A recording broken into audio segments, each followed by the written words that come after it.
Dormência, queimação, formigamento, falta de sensibilidade nos pés, o que pode estar acontecendo? Será que isso é um problema de veias entupidas? Será que isso está formando coágulos sanguíneos nas artérias da minha perna? Ou são os nervos que estão com problema? Isso é um problema, sei lá, de neuropatia? O que está acontecendo com quem tem esses sintomas? Hoje nós vamos discutir 6 causas de dormência e formigamento e dores também nas pernas e nos pés. Eu sou o Dr. Antônio Casselli, médico especialista em cirurgia vascular e angiologia. E se você se interessa por assuntos relacionados à circulação, você tem que se inscrever no canal e ativar as notificações clicando no sininho. Assim você garante que vai ser avisado de tudo que acontece no nosso canal e não vai perder nenhum dos nossos próximos vídeos. E já aproveita para clicar no gostei. Dessa forma você impulsiona o nosso trabalho, nós chegamos até mais pessoas com informação de qualidade e a gente consegue até mesmo salvar vidas contra a má circulação e a trombose. Hoje a gente vai abordar um tópico que causa muita angústia nas pessoas, que é a sensação de dormência, de formigamento, de queimação, falta de sensibilidade e também dores nas pernas e nos pés. Esses sintomas podem ser passageiros em algumas situações, mas às vezes eles são permanentes, às vezes eles vão piorando progressivamente e algumas vezes podem ser indicativos de doenças graves que requerem muita atenção médica. Então a gente vai embarcar nessa jornada de conhecimento hoje e a primeira coisa que você tem que entender é que sempre que esses sintomas aparecem são avisos que o nosso corpo não está bom. O normal é você estar ok, não sentir nada, tá tudo bem, mas se você sente algum sintoma desconfortável, é sinal que algo está errado no seu corpo. Então a dor, a dormência, a queimação, formigamento, você ficar com perda de sensibilidade, você sentir peso nas pernas, fraqueza, cansaço, perder a força, nada disso é normal. Tudo isso é o seu corpo tentando te avisar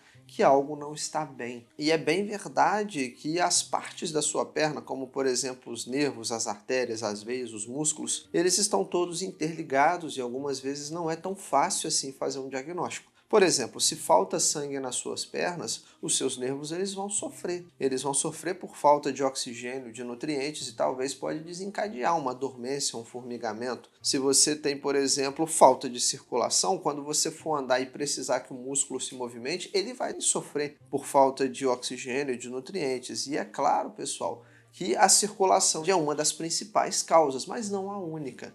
Por quê? Porque é ela, a circulação, que leva oxigênio e nutriente para suas pernas. Então, sensações como falta de sensibilidade, peso, cansaço, dor, tudo isso pode ser um sintoma, uma manifestação de falta de circulação, seja por conta de varizes, de trombose, seja por outro motivo. Então, se você tem, por exemplo, uma sensação estranha, o pé está em brasa, a perna é gelada, parece que tem um líquido escorrendo nas suas pernas, tudo isso pode ser falta de sangue, de oxigênio e nutrientes, pernas fracas, sensação de agulhadas, formiguinhas andando pelas suas pernas, isso provavelmente são os seus nervos reclamando que eles não estão recebendo oxigênio e nutrientes suficientes para poder funcionar da forma certa. Então, quando a gente fala em dormência e formigamento, normalmente a má circulação é a primeira opção.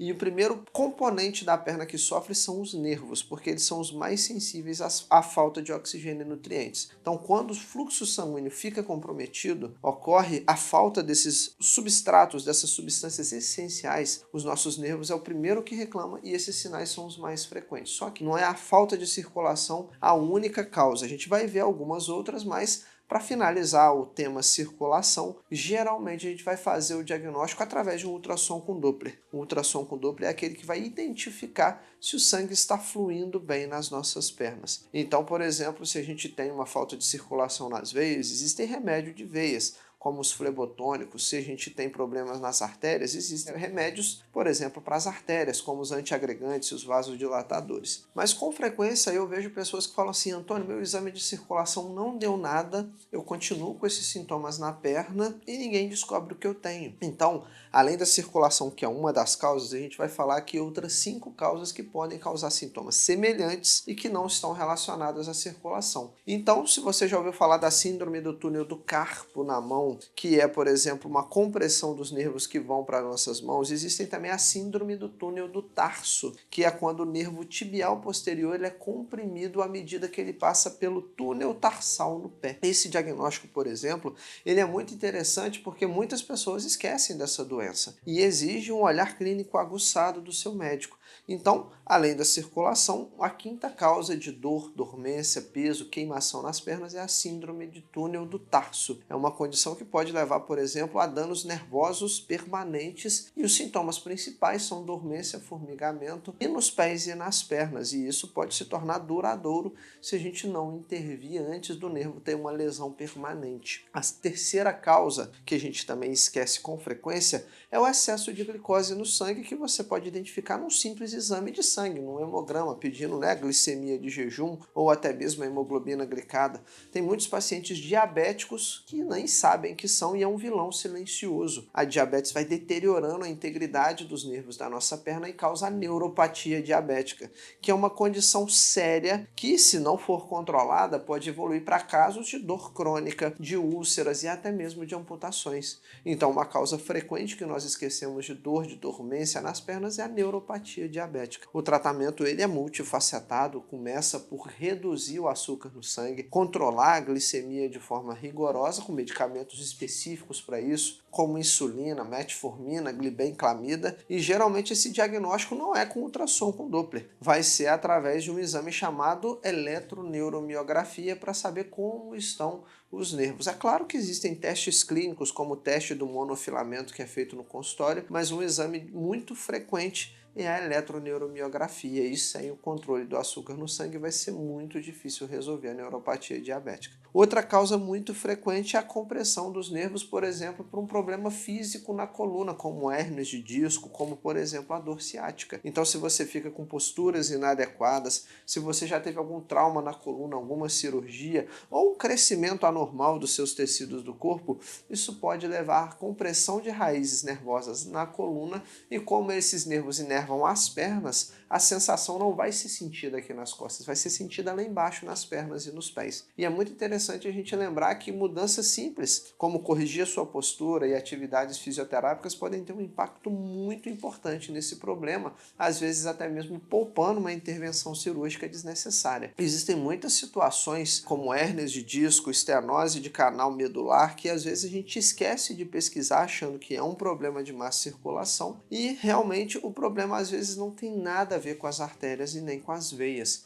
Problemas de coluna eles podem se manifestar nas pernas e nos pés e até mesmo nos braços. Se você sente queimação, formigamento nos braços, a gente tem que lembrar das hérnias de disco cervicais na coluna do pescoço, porque os nervos que vão para os membros superiores também nascem na coluna e vão para os nossos braços, assim como que vão para as pernas nascem na região lombar e descem para as pernas. Então, às vezes, as compressões na coluna são sentidas nas extremidades, porque é para onde o nervo se dirige. Então, um problema em um local vai causar sinais e sintomas em um lugar bem distante pelo fato daquela raiz nervosa se dirigir para aquela região. Uma outra condição que é muito frequente da gente esquecer até pela sua raridade são síndromes, por exemplo, neurológicas, como a esclerose múltipla, a esclerose lateral amiotrófica e a síndrome de Guillain-Barré, que são doenças que vão causar dormência e formigamento nas extremidades e são doenças progressivas. Nessas condições, o nosso próprio sistema nervoso, o nosso próprio sistema imunológico vai atacar as raízes nervosas de forma difusa no nosso corpo,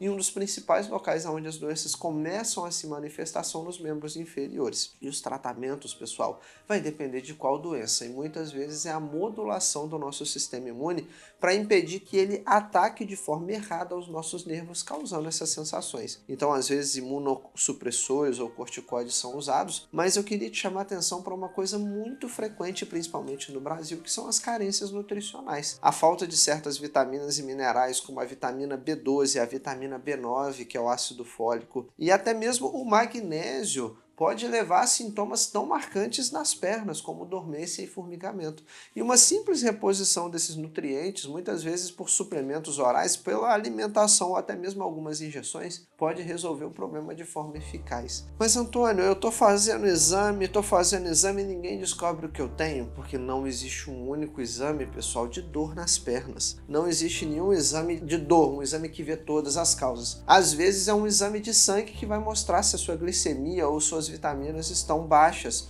ou um exame, uma ressonância da coluna que vai mostrar se tem alguma compressão ali. E às vezes pode ser necessário um exame de circulação, então não tem um exame de dor na perna, tem um exame das coisas do corpo, das artérias, dos nervos, da coluna, enfim. E se você não descobre o que tem, você nunca vai conseguir acertar um tratamento correto, porque senão você fica tomando remédio paliativo e às vezes você toma remédio de veia e o seu problema está nos ossos. Então, para a gente poder fazer um tratamento correto, fazer uma coisa que melhore aquela pessoa, a gente precisa descobrir a causa, fazer o diagnóstico. E esse tema, pessoal, ele é fascinante e é extenso e nos permite a gente viajar por todo o nosso corpo humano, que é uma máquina complexa e intrincada. E se você está enfrentando algum problema, algum desses sinais e sintomas que eu falei aqui, a avaliação médica detalhada é fundamental para determinar a melhor linha de tratamento, porque sem um diagnóstico certo a gente não consegue fazer o tratamento adequado. E para você poder melhorar, não existe um único exame de circulação. E se você ainda tem dificuldade, está lutando contra dores que ninguém descobre o que é, está perdido, está sem um rumo, está tratando e não está melhorando, no final desse vídeo eu vou deixar aqui em cima um card que vai te levar para uma outra recomendação de vídeo mais completo e mais longo que esse, onde a gente vai destrinchar todas as causas de dor na perna. Mas antes de deixar esse vídeo, eu quero te dar dois recados finais que vão estar na descrição desse vídeo. O primeiro é o SOS Má Circulação e Trombose. O SOS Má Circulação e Trombose é o nosso programa avançado, onde você vai estar próximo de mim, da minha equipe, a gente vai conseguir te ajudar. Se você está lidando com doenças como má circulação, trombose, embolia, se as suas pernas doem e você precisa de ajuda, então clica no link que está na descrição para conhecer o SOS Má Circulação e Trombose. Também tem uma chave Pix caso você queira contribuir para o canal para apoiar os nossos projetos sociais. Nós ajudamos pessoas que têm dificuldade para fazer curativos em úlceras venosas, que são feridas de difícil cicatrização, pessoas que estão em filas de espera do SUS aguardando para tratar veias entupidas. Então, se fizer sentido para você e estiver nas suas condições e você queira contribuir, tenho certeza que a sua contribuição vai salvar muitas vidas contra a má circulação e trombose. Não esquece de deixar um comentário para mim do que você achou desse vídeo, se ele te ajudou bastante, enfim, coloca lá se você já fez, qual exame você fez e não deu nada, quais os seus sinais e sintomas, o que você sente e nenhum médico te ajuda, quais remédios você já tomou e não está melhorando. Então deixa para mim um comentário, quero saber a sua dificuldade, o seu nome, de qual cidade você está falando, te conhecer melhor, saber o que passa do outro lado da tela, para a gente trazer um conteúdo cada vez mais relevante. E lembre-se que a prevenção é sempre o melhor remédio. A nossa saúde é o nosso bem mais precioso e se você quer se cuidar, se proteger, a gente está aqui para te ajudar nessa missão. Te espero no próximo vídeo. Até lá!